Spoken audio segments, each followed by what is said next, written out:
hari ini kita training ya. Jadi valuation for property marketing, comparative market analysis CMA. Jadi kita menilai satu properti. Ya, hari ini kita akan bahas.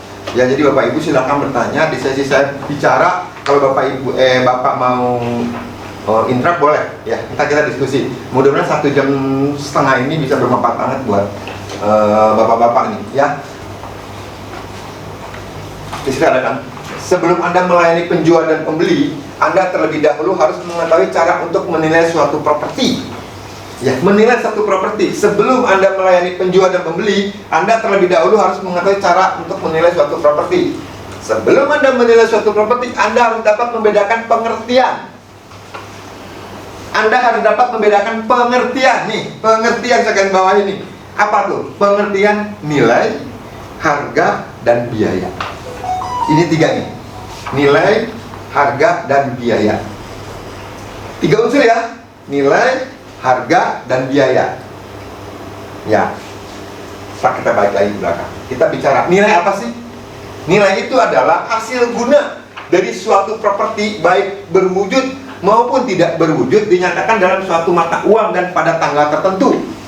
Nilai hasil guna dari suatu properti, baik berwujud maupun tidak berwujud, dinyatakan dalam suatu mata uang dan pada tanggal tertentu. Itu nilai ya, ingetin ya. Kalau misalnya harga suatu jumlah uang yang disepakati penjual dan pembeli di pasar. Harganya berapa? Sekian. Itu disepakati pembeli dan penjual. Ya, tapi kalau nilai hasil guna dari suatu properti, baik berwujud maupun tidak berwujud, dinyatakan dalam suatu mata uang dan pada tanggal tertentu. Saya cuma bilang, kalau Anda bisa membangun suatu nilai value, Anda akan keren. Itu nilai satu barang, dibikin value. Makanya kalau developer misalnya pengen naikin itu harga, kan tambah fasilitas, bikin value, bikin nilai. Paham ya? Makanya iklan pun harus bikin value, Anda bikin nilai supaya orang datang. Kalau harga udah kebentuk Pak, antara dua belah pihak, jumlah uang yang disepakati penjual dan pembeli. Kita nggak tahu harga berapa, yang penting pihak pertama, pihak kedua setuju. Ya, seperti itu. Ingat ya, nilai, harga. Ya, terakhir ya, ini unsur nih, biaya. Biaya itu suatu jumlah uang yang dikeluarkan dalam melakukan suatu pengadaan dan pembangunan suatu properti. Jumlah uang. Uang biayanya berapa? Biaya pajak, biaya komisi, biaya validasi. Suatu jumlah uang dikeluarkan dalam melakukan suatu pengadaan, pembangunan suatu properti. Yang paling inti ini sebenarnya Bapak dinilai ini nih. Saya kasih contoh. Nilainya. Ada harga disepakati. Ya. Contoh ya, ntar kita diskusi ini ya. Kita lihat contoh ilustrasi perbedaan nilai, harga, dan biaya. Ini ada soal ketik tadi. Kita direvisi dikit ya. 2 bangunan mewah di Jakarta Pusat dan di Bogor. Kebayang ya? 2 bangunan mewah di Jakarta Pusat dan di Bogor. Ya, identik dalam desain, luas, spesifikasi, dan waktu pembangunan yang sama ya. Kedua bangunan menghabiskan biaya yang sama. Biayanya sama nih, Jakarta Bogor nggak beda jauh, harga besi nggak beda-beda jauh, betul dong? Ya, yang sama, tetapi ada tetapinya, nilai yang berbeda. Tetapi nilai yang berbeda, bangunan di Jakarta Pusat akan mendapatkan pendapatan lebih tinggi dari yang di Bogor. Karena adalah fungsi dari pendapatan, nilai adalah fungsi dari pendapatan. Artinya, Pak Andi bangun rumah yang harganya 2 miliar di Bogor, ya kan? Bangun rumah dengan yang 2 miliar di Jakarta Pusat, itu value nilainya beda. Sampai sini paham nggak nih? Nilainya beda. Biaya mungkin sama Pak, beda-beda tipis lah, lebih ya kadang lebih murah di Bogor dikit lah, nggak beda jauh ya, tapi nilainya beda. Contoh gini, Dadan punya uang 3 miliar, mau beli di Jakarta Pusat, paling dapat berapa luas tanahnya? Di bawah 100. Bawa 3 miliar ke Bogor, dapat berapa meter? Lebih dari 200. Nilainya kan lebih gede di sana, tapi ini nilainya, uangnya sama dapatnya. Ini nilai ini. Makanya entar di satu perumahan ya, atau salah satu contoh di Cempaka Putih, ada Cempaka Putih yang Duima tuh, mentok terus tuh Cempaka Putih kan, itu per meternya itu 35 hingga 40 juta tanahnya per meter. 35 hingga 40, saya kalau kasih pengen 25 atau 30. Di belakangnya ke sini Kan ada nih, ini kan bisa kalau perumahan tuh ruko gede, belakang kan rumah nih. Di perumahannya pasarnya 25, transaksi di bawah 17, 18, 16, 13 kan. Investor dari 11 juta semeter. Di pinggirnya jalannya harganya minimal 25, minimal. Di sini minimalnya 16 juta. Satu komplek. Kenapa? Yang di sini value-nya bisa buat usaha. Pinggir jalan, yang ini nggak bisa. Paham ya? Nilainya beda. Paham ya? Paham dulu ya? Nilainya beda. Tadi beli properti, ternyata ruko bangun gampang, kotak. Ruko gampang tinggal kotak doang. Per meter mungkin bisa 4 juta lebih mewah ya. Tapi rumah lebih punya, tanya orang kotak. Tapi kalau mau dijual, value ruko lebih mahal, karena bisa buat usaha. Ini nilai ini. Paham ya? Biayanya hampir sama mungkin. Per meter berapa sih? Sekarang bangun per meter berapa? Tergantung namanya. KW-nya berapa paling mahal? 4 juta, 5 juta? 5 juta udah bagus. 5 juta udah bagus. Bangun ruko berapa maksudnya? 3 juta. Masih 3 juta. Rata-rata kan, ini orangnya ada. Ya, paham ya, ini di depan dulu. Ingat nih, biaya, nilai, harga dan biaya. Ya. Nah, kalau ini ilustrasi perbedaan nilai, harga dan biaya gini. Seorang pengusaha yang ingin pindah kota dengan segera terpaksa menjual rumahnya dengan harga di bawah nilai jual. Gue mau pindah ke luar negeri, gue mau pindah kerjanya. Misalnya ke Sulawesi, rumah gue mau dijual, ya kan? Entar di sini nih, seorang pengusaha yang ingin pindah kota dengan segera terpaksa menjual rumahnya dengan harga di bawah nilai jual. Padahal jika tidak terdesak, harga jualnya akan melebihi harga jual saat sekarang. Ya, dengan kata lain, apabila penjual dilakukan waktu yang wajar, maka harga jual sama dengan nilai pasar. Sama kayak orang lagi BU butuh uang. Kalau dia mau bertahan aja, itu mungkin, maaf nih, pandemi COVID berhasil, istilahnya udah mulai baikan nih kan harga udah mulai baikan, ekonomi udah mulai bergerak kan, banyak orang yang kepepet. Salah satu kepepet contohnya, maaf nih, ini dia mau pindah keluar kota atau ada yang mau disita bank. Kan ada ngomong, ada harga corona, harga COVID, kan ada yang turun. Ya kan, Pak Andi nih punya aset nih, Pak Andi punya cicilan ke bank, Pak Andi anaknya harus sekolah. Maaf nih, ada satu keluarganya lagi butuh di rumah sakit sesuatu, ya. Nah, paham ya? Pak Andi harus, kalau Pak Andi mau jual, ya, kalau Pak Andi mau jual, ya, kalau mau jualnya harga normal, Pak Andi bertahan lama kan. Tapi kalau Pak Andi mau jualnya harga cepat, harus di bawah pasar, betul kan? Paham nggak? Yang seharusnya pasaran 1 miliar, Bapak jual 1 miliar mungkin pembelinya ada, cuma susah. Tapi kalau Bapak jual 800, 700, ditembat nggak? Itu. Karena Pak Andi lagi butuhnya sekarang. Jadi entah seorang pengusaha pindah kota dengan segera terpaksa menjual rumahnya dengan harga di bawah nilai jual. Padahal jika tidak terdesak, harga jualnya akan melebihi harga jual saat sekarang. Makanya ada beberapa orang di properti, tahan aja dulu, kayak main saham. Time to buy. Kalau investor sekarang tuh time to buy, kenapa? Dia beli harganya yang kena miring. Pak Dadan punya usaha nih, punya restoran, punya Pak Dadan punya ekspedisi, ya kan? Ya, terus Pak Dadan lagi punya hotel, punya travel, ekspedisinya doang yang gak jalan, pengiriman. Tapi restoran, hotel, travelnya hancur dia. Dia diem enggak, pasti dua aset kan. Dijual buat nutupin. Harganya entar harganya di bawah. Nilainya turun, harganya di bawah. Karena dia butuh uang cash flow. Nah sekarang tuh banyak orang yang kena COVID, banyak orang yang kena ini, mau jual properti, harganya tuh bisa di bawah diambil. Itu peluang buat broker. Paham ya? Kita bisa membangun nilai, harga, dan biaya. Ya, nilai itu yang bisa Anda ciptakan. Anda harus ngerti. Kalau harga kan kesepakatan aja antara dua belah pihak, pembeli dan penjual. Ntar bisa harga dimanapun. Ntar kalau Anda lagi nego nih, ya kita harga biangkat segini, mungkin kalau bari di broker di apartemen, di mana di developer itu udah ada harganya kan, cash sekian, cicilan sekian, KPR sekian. Tapi di broker properti unik, kita bisa bangun nilai harga bisa lebih tinggi. Contoh, Dadan kan tadi ngomong, Pak saya pengen jadi investor, ya kan? Ada broker, ntar kontraktor, kita bisa jadi investor. Gini saya kasih gambaran dikit ya. Dadan ngerti nih, misalnya Dadan jago di daerah Cipinang Elok misalnya nih. Dadan tahu nih pasarannya tanah berapa, harga berapa. Suatu ketika Dadan lihat rumah, wah ini rumah pasarannya 1 miliar. Di otak dia 1 miliar nih, terus Dadan lihat, terus orangnya lagi BU. Ngapain tawarin ke orang? Beli sendiri aja, Bu, 600 boleh nggak Bu?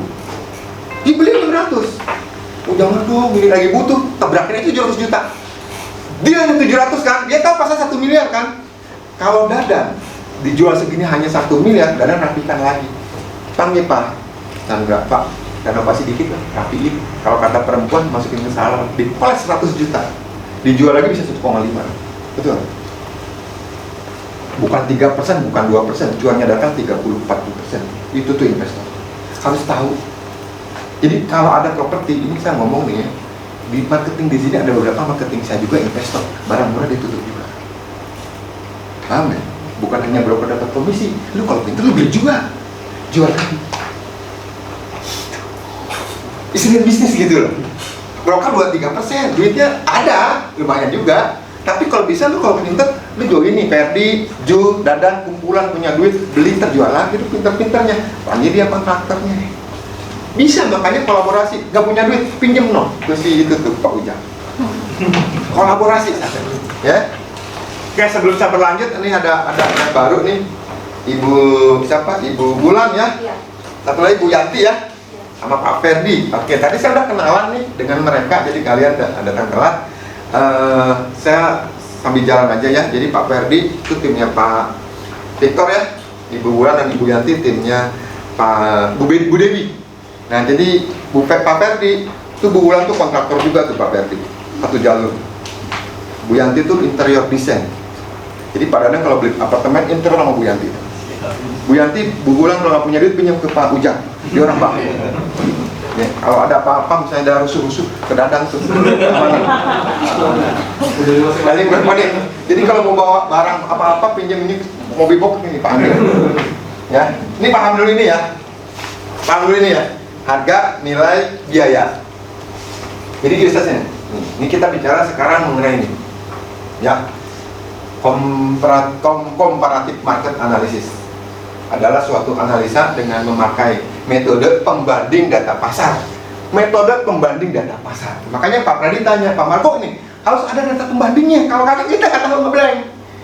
Ya, harus punya data pembanding ya. Udah dikasih materinya mereka gitu.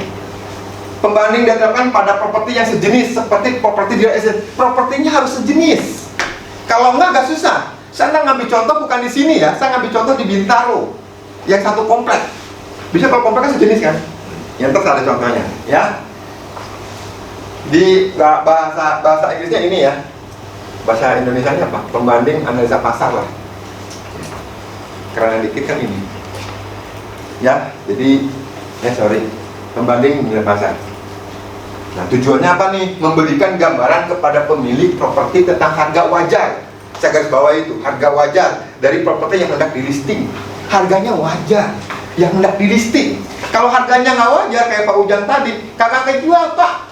Pernah lihat nggak ditempel dijual? Bapak tiap hari lewat, itu nempel sampai maaf ya spanduknya bulukan,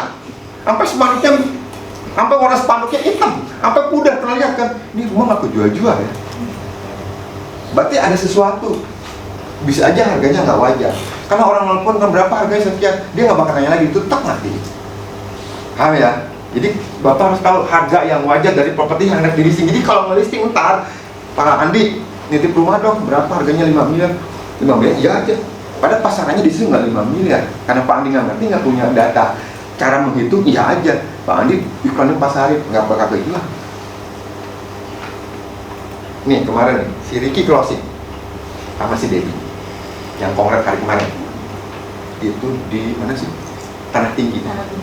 Debbie ngomong gini waktu meeting, gue punya barang bagus nih Tanah Tinggi nih, bagus nih, pasaran 1,7, begini kan lagi BO nih di bawah 1,7, kejual ke 1,250 ya kan?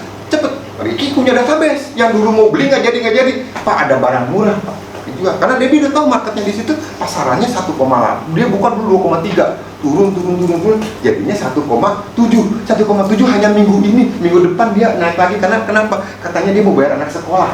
Kalau anak sekolah udah beres, harganya naik lagi. Paham ya? Kejual tuh. Karena gitu pasaran. Ada satu lagi tuh, ada namanya Andi Oncom. Kalau kamu di grup namanya Andi, bukan Andi Supangan, Andi Oncom dia bilang. Dia senang dibilang Oncom tuh masih meme. Ya. Lucu kemarin dia closingnya, tuh ketawa deh kalau dia closing. Ya, satu properti di hari yang sama ada 3 orang lihat bareng, book aja. Dia main impas. Jadi main apa? Bu kalau nggak mau nih, bu, gitu loh. Jadi orang tertarik hari itu juga DP harga pun dia nggak tahu berapa dia angkanya, gila. Itu tertarik orang, takut kehilangan. Itu ada strateginya.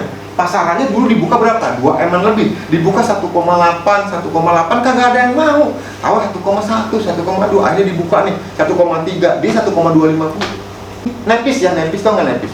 Nego tipis. Ingat, jangan harganya net. Orang beli namanya ibu-ibu nih, tamat bulan pasti pengen nawar. Walaupun seperak pengen turun. Pak harganya 1,3 net pak. Nggak bisa nawar lagi. Iris kuping gua, pasti dia nawar lagi. Pak harganya berapa? 1,3 net pak. Bapak kalau ngomong segini, bapak nggak usah ketemu. Nggak mungkin, pasti dia akan nawar. Terhati-hati yang cara ngomong itunya, ada strateginya. Ya dinegosiasi. Ini harga yang wajar. Syaratnya nih ya, daerah wilayah harus sama. Jadi kalau mau nilai wilayah mana? Cempaka Putih. Saya tahu pasaran Cempaka Putih. Cempaka Putih Timur, Cempaka Barat, Cempaka Putih Tengah. Saya tahu pasarannya. Di mana Cempaka Putih Baratnya? Di sini. Oh segini. Oh di mana? Ingat Cempaka Putih, investor ditawarin berapa harganya? 20 juta, 18 juta. Lewat dia nggak mau. Berapa dijual? 12 juta. Lihat dia lirik. Terjadi transaksi Cempaka Putih itu di antara 15 hingga 17. Orang buka 20, 23 silakan aja. Bicara tanah ya, terbangun ada nilainya kan. Semakin tua itu bangunan, benar nggak bulan, semakin nggak ada nilainya. Betul kan? Nilai kan yang susut tuh bangunan, tanah tuh naik. Jadi harga pasaran Cempaka Putih, ini kalau naik Cempaka Putih ini gue punya. Tapi lu nyanya Cipinang, gue juga ngeblank. Paham ya? Kita harus wilayah yang sama. Misalnya di Rawamangun, di wilayah yang sama. Rawamangun kan gede tuh. Di komplek ada jalan ikan ya, ada tuh di sini. Jadi kalau lo ngomong Cempaka Putih, gua hafal. Timur, Barat, Tengah, gua hafal. Pasaran daerah berapa? Ya, ya masuk. Kasih bahannya aja. Produk tipe sama, luas tanah, luas bangunan kurang lebih mirip-mirip sama ya. Luas tanah, luas bangunan kadang-kadang mirip-mirip sama. Tanahnya berapa, bangunannya di berapa. Biasanya kalau main gini itu kompleks pak. Tapi ntar bisa juga menganalisa di satu wilayah. Misalnya Pak Chandra beli rumah, belinya pakai bank, ya dong. Nah, bank kan akan menilai, namanya appraise, menilai. Itu orang appraise itu harus tahu. Ini kan ilmu appraise salah satunya. Kan dia mau ngeluarin duit ke debiturnya. Kalau salah nilai kan bahaya. Ya. Nah, umur dan data properti, kalau bisa umurnya, data propertinya umur yang sama. Umur data propertinya kalau di satu perumahan sih biasanya kan hampir sama ya. Bangunan kan beda setahun nih pak. Bapak kan tahu ada fase A, fase B mungkin bedanya. Orang kalau di Jakarta Pusat jujur aja di sini termasuk gray area. Daerahnya ada komplek sama, komplek yang berbeda. Apalagi kalau lihat percetakan negara kemana, kurang lebih pasaran per meternya gue hafal. Cipinang, kita lagi set juga di Jakarta Timur. Jakarta Timur itu gede banget, saya juga agak kurang begitu paham. Ya. Terus faktor yang mempengaruhi ini tadi ini ya. Daerah yang sama, produk tipe yang sama, umur dan properti. Ada faktornya nih. Faktor yang mempengaruhi penentuan kriteria penilaian terhadap suatu properti, lokasi. Ini lokasi pengaruh. Di Jakarta Pusat, ya daerah elitnya di mana?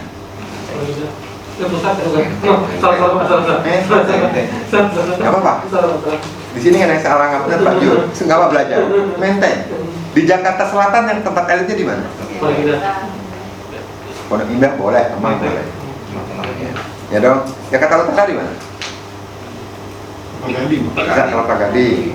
Ya. Jakarta Timur di mana? Mereka Bekasi bu.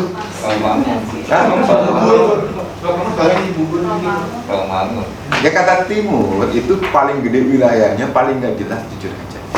Nama yang daerah elitnya kalau nggak Pulau Mas sama Rawamangun. Jadi lebih brand new. Jakarta Pusat, kamu ditanya, Ibu Bulan kantornya di mana? Di Rawasari kurang ngetren. Kantor di mana? Di Cempaka Putih. Di mana alamatnya? Di Jalan Rawasari. Ya tapi Cempaka Putih. Paham ya? Dijual rumah di Menteng, padahal bukan Mentengnya, Menteng pinggir. Buat branding. Menteng Pulau. Lokasi pengaruh juga lokasi. Ada value-nya tuh. Tadi yang bilang bicara nilai lokasinya. Lokasinya di mana?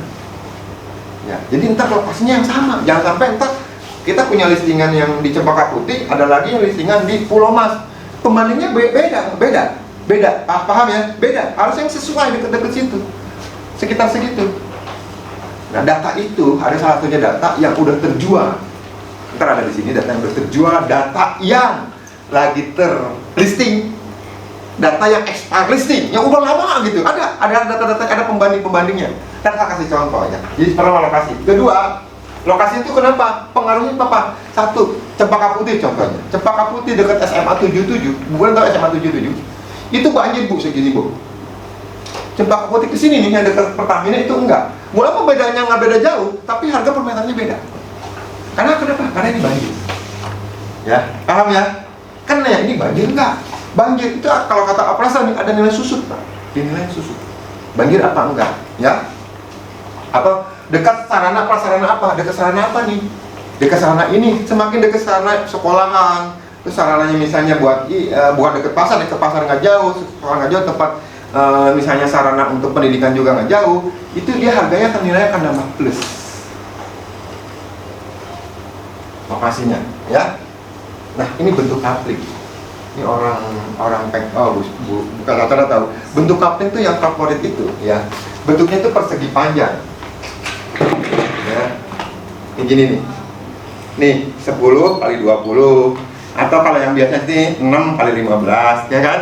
90 meter. Ada lagi, nih kotaknya apa? Kotak itu bisa sangkar ya. 10 kali 10 nih orang interior ngerti nih kalau bentuknya ini bingung ngecaknya nih. Ngecaknya sih, apalagi yang hook. 2 tapak muka nih. Ini harus kosong nih.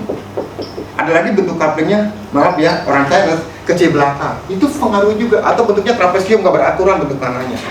Itu pengaruh juga nilai value. Yang bagus itu bentuknya gini persegi.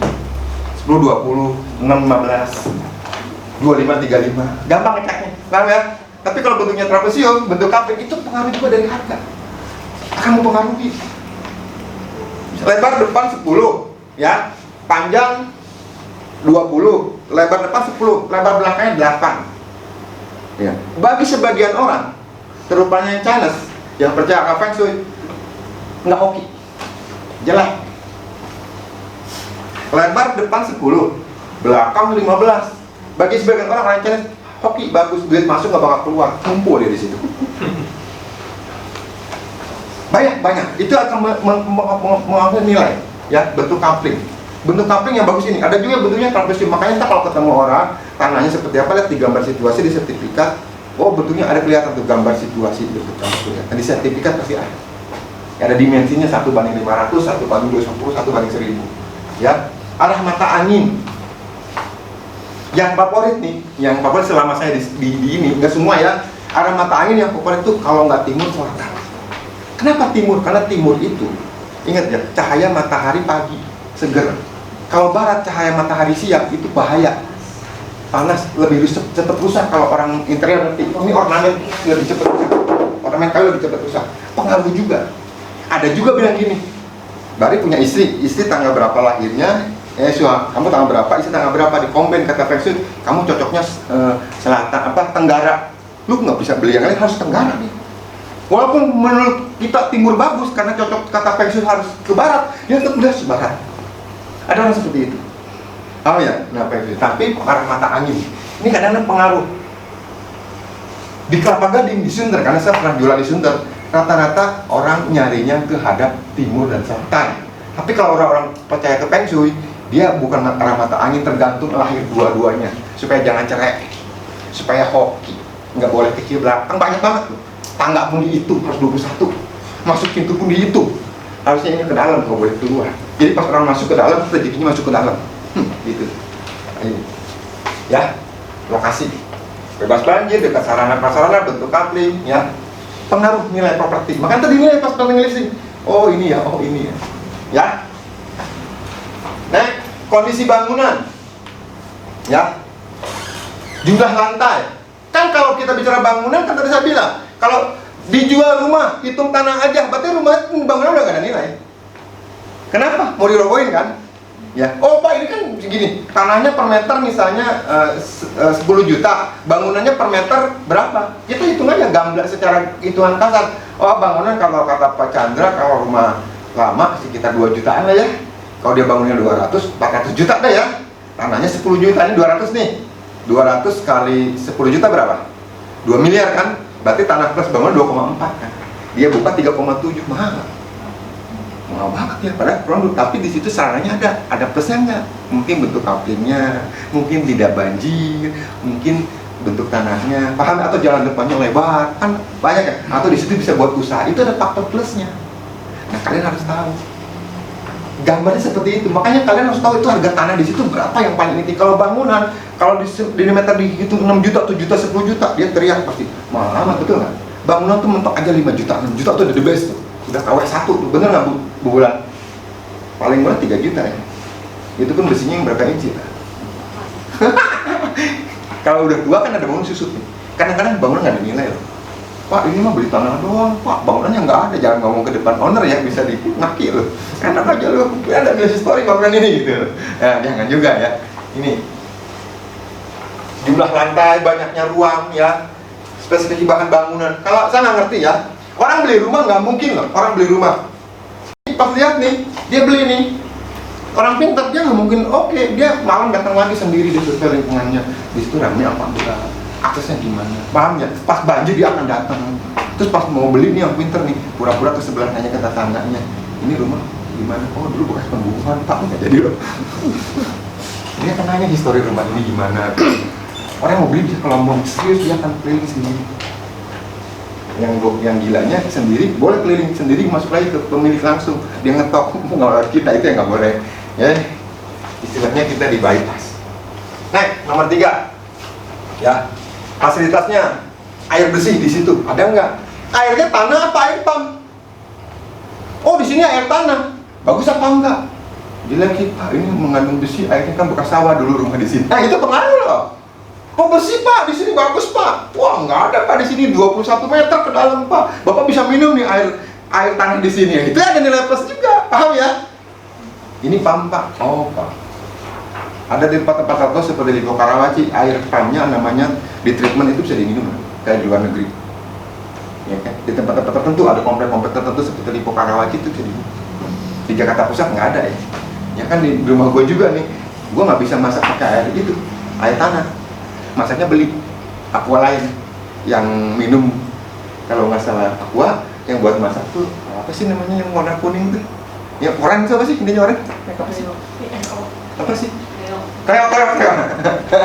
Jadi airnya nggak bisa dimasak karena di situ bekas dulu sawah di kompleks saya. Jadi harus dalam, Pak, 15 meter. Ntar kalau didiemin nih ya, airnya ntar ada karat besi. Itu bahaya untuk minum. Karena airnya apa? Air pump, Pak. Oh, air tanah. Ada dua-duanya. Kadang-kadang cuma air tanah doang. Airnya apa? Nggak ada tanah, nggak ada apa. Lu mandi di mana? Mandi di sungai? Nggak ada ya, gitu ya. Ada pasti ada ya. Listriknya berapa? Oh, listriknya berapa? Rumahnya 200 meter, listriknya 1.300 ya nggak mungkin lah. Lu pakai AC berapa biji gitu? Ah, listriknya gede banget, sampai 5.500. Kan ruangan apa? Bangunnya cuma hanya 90 meter. Mungkin dia punya konveksi kali ya, atau punya apa? Ntar disesuaikan listrik. Ini disesuaikan. Listriknya berapa? Rata-rata itu 2.200, 3.300, 4.400. Makanya kalau dia buat usaha apa, dia nanya listrik juga. Dulu agak susah nih naik listrik, sekarang agak mudah. Pelan udah lebih mudah, ya. Nah, ini telepon sebenarnya sekarang bisa disebut penting, bisa disebut nggak penting. Dulu kan ada telepon, sekarang nggak pakai telepon nggak apa-apa, udah pada handphone semua. Ditanyakan sekarang segini kalau kompleksnya. Di sini ada jalur internetnya apa? First Media kah? Bisnet kah? Betul kan? Telkom kah? Ini sekarang nanyanya jalur internet, bukan telepon. Udah jarang pakai telepon. Siapa di sini pakai telepon rumah? Siapa? Ada cuma bayar abodemen doang kan? Yang penting ada kan? Rata-rata pakai ini. Tapi kadang-kadang orang nanya, ada teleponnya nggak? Ada satu line. Paham ya Pak Jul? Tambahin ya. Fasilitas rumahnya. Kan di sini saya belum tambahin. Harus ada jaringan internet. Kalau ditambahin dong, jaringan internet. Di sini kabelnya udah fiber optik belum? Nah, nanya nih kecepatannya berapa? Ini Pak Dadan ya, ini orang IT ngerti ya. Kecepatan di sini Pak Dadan 70 MB per second. Wah, lu bisa nonton YouTube, bisa nge-buffering gitu kan. Lu bisa upload cepet tuh. Kecepatannya berapa? Cuma hanya 1 Mbps. Wah, lewat lu. gitu loh. Gitu. Orang sekarang nanyanya kecepatan internet di situ ada fiber optik apa enggak sekarang? Ya, ini saya belum tambahin Pak. Menyesuaikan waktu, kondisi ekonomi, tingkat bunga pinjaman, inflasi, ini pengaruh nih. Ya, tingkat bunga pinjaman. Ini suku bunga bank pengaruh juga. Bank lagi berapa sekarang? KPR bank berapa? SBI misalnya SBI itu 4,25, SBI-nya dinaikin 2%, 6,25. Ya, kalau dulu zamannya perusahaan bisa itu, kalau KPR itu bisa sampai 17-19%. Nah, sekarang paling gede nih 10,25. Di atas 10,25 pinjaman ya itu mahal, kecuali pinjaman usaha. Kalau suku bunganya rendah nih, bergairah ekonominya, pengaruh juga tingkat suku bunga pinjaman. Sekarang tingkat suku bunga pinjaman di Indonesia setahu saya masih bagus, belum lonjak kayak dulu tuh, ada zaman 2000 berapa ya, bunga sempat tinggi terus. Makanya sekarang banyak yang KPR.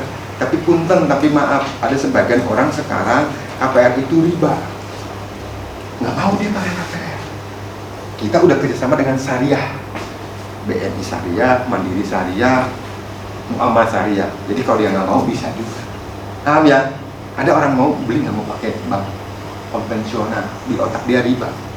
Ada juga yang jual gila ya, nggak mau yang kalau belinya pakai KPR, pengennya pakai syariah. Ada yang tak ketemu saya.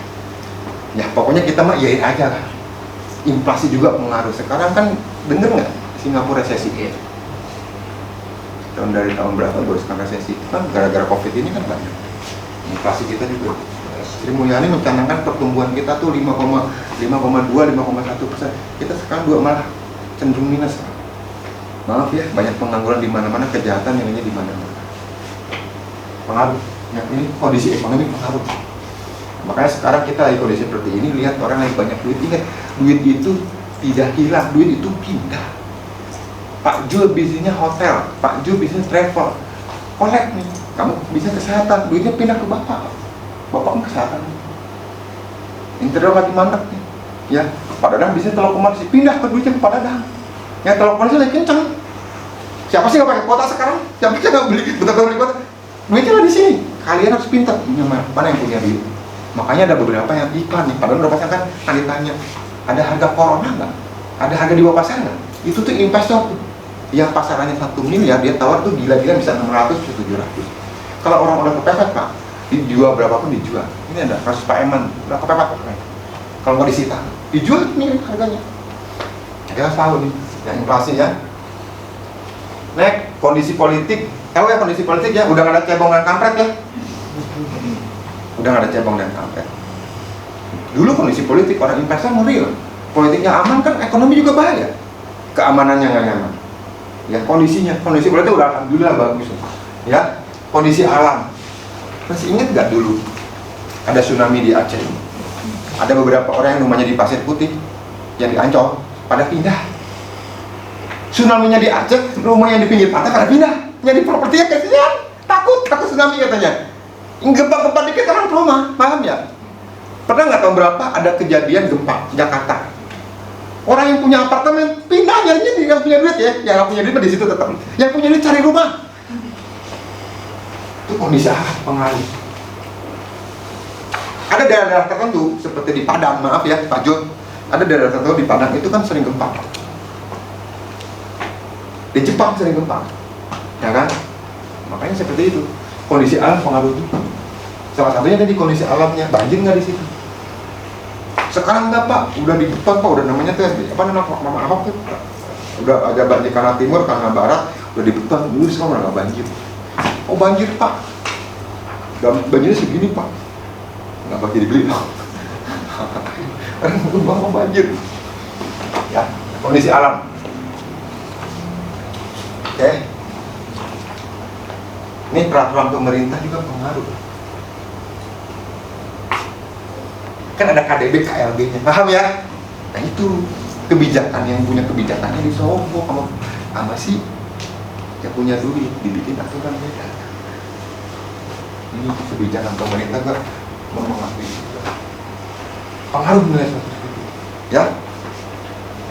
Nah, kemarin Pak Sala udah kasih dong zonasi. Ini zonasinya apa? R1, R2, R3, R4, R5 bisa boleh apa? Perumahan ada lagi zonasi C1, C2 bisa untuk ruko 4 lantai, ada jadi zonasi yang warnanya ungu. K1, K2 bisa untuk 8 lantai, bisa 32 lantai. Semakin dia bisa boleh lebih tinggi, semakin mahal itu harganya.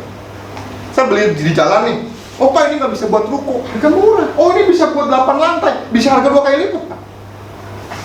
Artinya zonasinya. Entah saya ngajarin itu ya. Kita harus tahu zonasi di sini.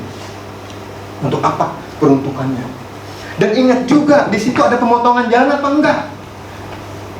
Tanahnya 200, tanahnya 1000 meter pinggir jalan, harga pasarannya 20 juta. Pak, ini spesial Pak 15 juta karena kita bego, kita beli aja 15 juta semeter. Ternyata di situ zonasi mau dipotong jalan. Dipotongnya nggak tanggung-tanggung, sisanya cuma 200 meter. 800 meter dipotong jalan, dagingnya kagak ada. Mampus nggak? Kita harus tahu. Saya pernah ngalamin Pak, 1000 meter ngejual, ya, dibeli yang orang kaya baru Pak, dibeli, mau cash. Mana ada beli properti harganya 3,4 miliar langsung beli cash, kagak ada. Dicek dulu sertifikatnya, dicek dulu. Kita nggak ngecek ke anak marketing bos, saking seneng. Tahu nggak itu zonasinya? Pas dia mau bangun, udah beres. Zonasinya warnanya hijau. Hijau itu tanaman, nggak boleh dibangun. Dia membangun IMB-nya nggak bisa, komplain. Gue dipanggil polisi berapa kali sampai pusing parah. Pengalaman zonasi. Ntar kita belajar zonasi juga. Jadi kayak model Victor kemarin jualan yang sama Joe 2, berapa tuh ya? Zonasinya K. K tuh bisa 8 lantai. K1, K2 ada warnanya ungu. Zonasinya merah, itu nggak bisa, itu pemerintah. Zonasinya coklat, itu sekolahan. Bisa dijual. Peruntukan bisa diganti, coba pakai gubernur. Ada yang belajar. Ini kalau donasinya ternyata hijau, itu murah, Bapak senang dulu Pak. Sama gue listingan murah, pasaran 20 juta dijual 15 juta, ternyata donasinya hijau, lu jangan jual. Mampus lu ntar lu, jadi masalah. Karena kita nggak tahu. Paham ya? Donasi. Kalau donasinya bagus Pak, warnanya misalnya K2 nih, bisa 8 lantai, itu bisa lebih nilai lebih, harga lebih tinggi. Model ini jalan pramuka nih.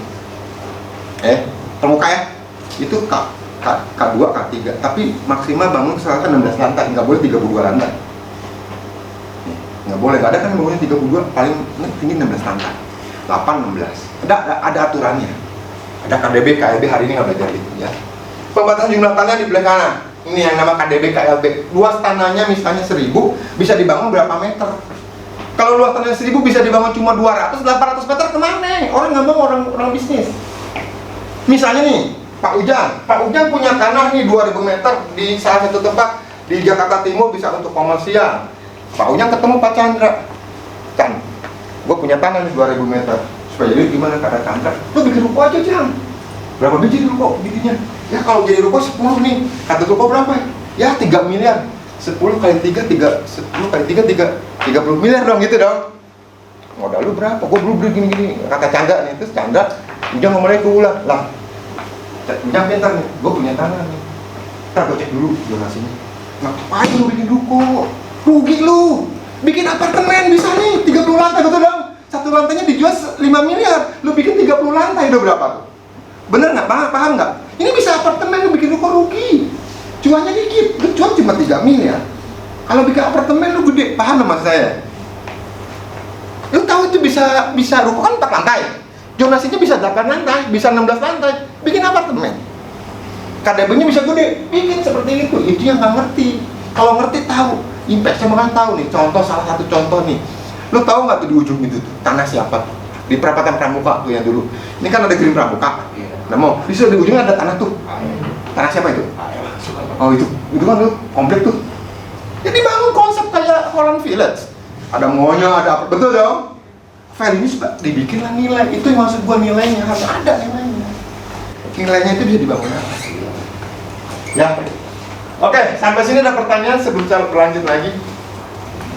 Bu Bulan. Kita bisa tahu zona itu dari mana, Pak? Oke. Itu Bapak ntar buka, coba jakarta1.go.id. Sekarang udah teknologi ya. Udah aksesnya nggak usah ke kecamatan, bisa buka sendiri.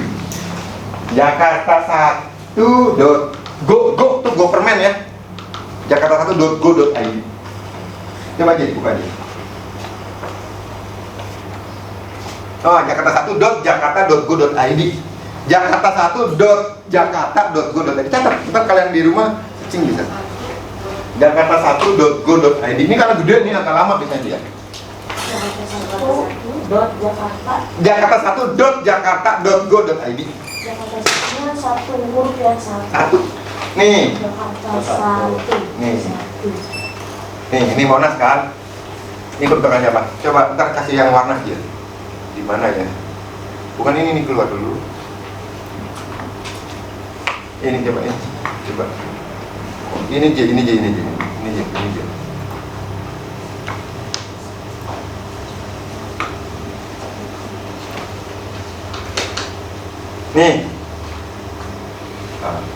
Gede dikit ya. Ini Monas nih ya. Ini nih Monas kan? Monas kan hijau nih. Ini kan taman kan? Udah, ini yang merah tuh pemerintahan.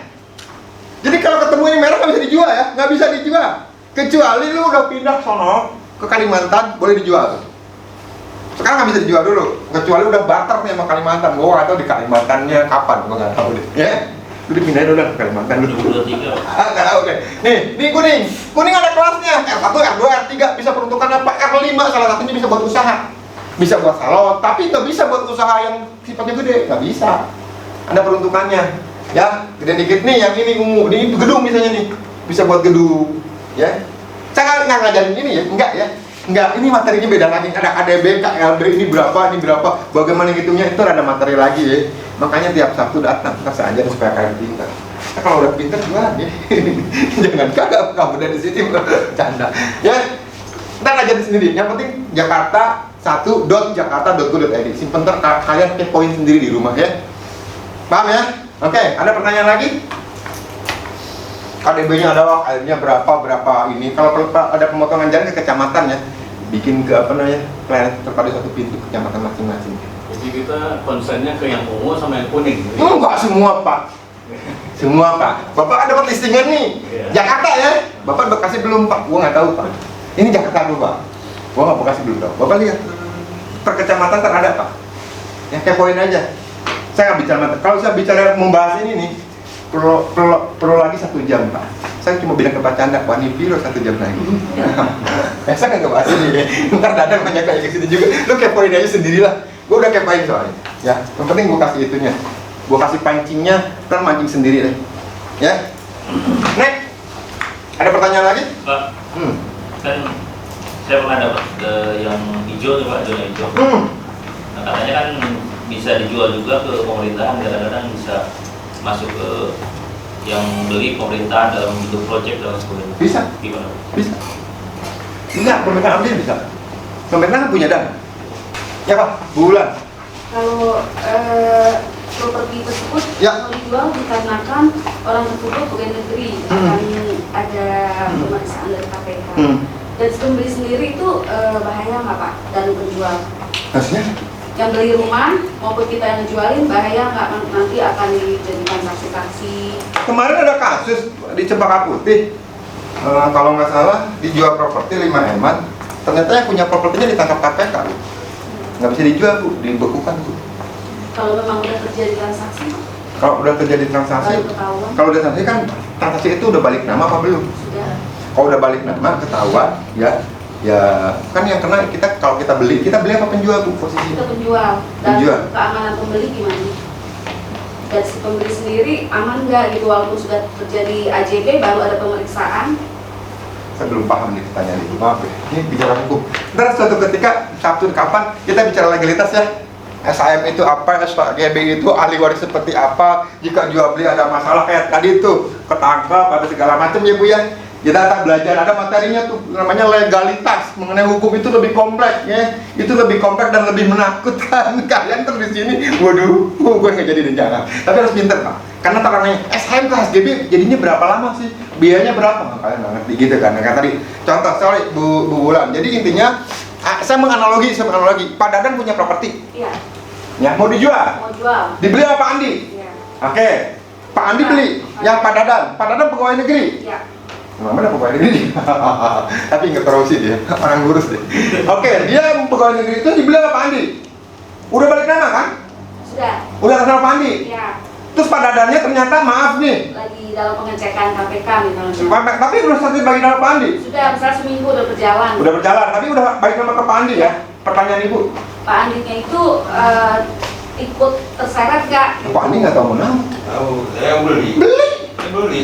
beli dia, udah bagi nama dia. Tidak dijadikan saksi Pak, misalnya. Bisa dijadikan saksi, transaksinya kan resmi di notaris. Ini bukti transaksinya, ini notarisnya. Yang masalahnya, maaf Pak Andinya yang beli ke Pak Dadan. Beli dari mana? Pak Dadan yang mana? Udah balik nama kok. Pak Andi nggak mau tahu menang, kok udah balik nama? Kecuali Pak Andi beli, Pak Andi yang bermasalah, diusut, disita. Duitnya Pak Andi beli nih ke Pak Dadan, Pak Andi ini masalah, disita. Pak Dadan nggak mau orang gue jual rumah. Paham ya Bu ya? Legalitas seperti itu. Ya. Ntar ada Bu ketemu Bu. Pokoknya banyak nih, yang aneh-aneh banyak di properti. Ya, kemana aja? Ada marketingnya tuh. Mak lo tuh 3 miliar di tank-tank. Pakai koper, bawanya cash, nggak mau pakai transfer, takut dilacak. Ya. Nah kalau misalnya perlu bawa 3 miliar, pengen aman, panggil ada. Ya. Ntar saya bicara legalitas ya Bu ya. Saya hari ini bicara penilai ya. Legalitas tuh Bu, kalau bicara saya ngajar nih legalitas, itu waktunya bisa 4 jam Bu, banyak banget. Hukum waris, wah macam banget. Ini kalau bicara legalitas tuh, kalau bicara legalitas tuh, yang nanya tuh bisa ribuan, bukan ribuan. Yang nanya tuh aktif semua karena senang legalitas. Karena bicara legalitas, oh begini ya, lucu ya. Pak kalau istri ketiga gimana Pak? Kalau gitu gimana banyak banget. Pak ahli warisnya begini Bu, banyak banget. Pak ini di bawah umur ada banyak macam. Legalitas gede, materinya menyenangkan dan jelimet, tapi orang bikin happy. Ya, ini kita bicara menilai doang. Ini hari ini simpel-simpel. Next.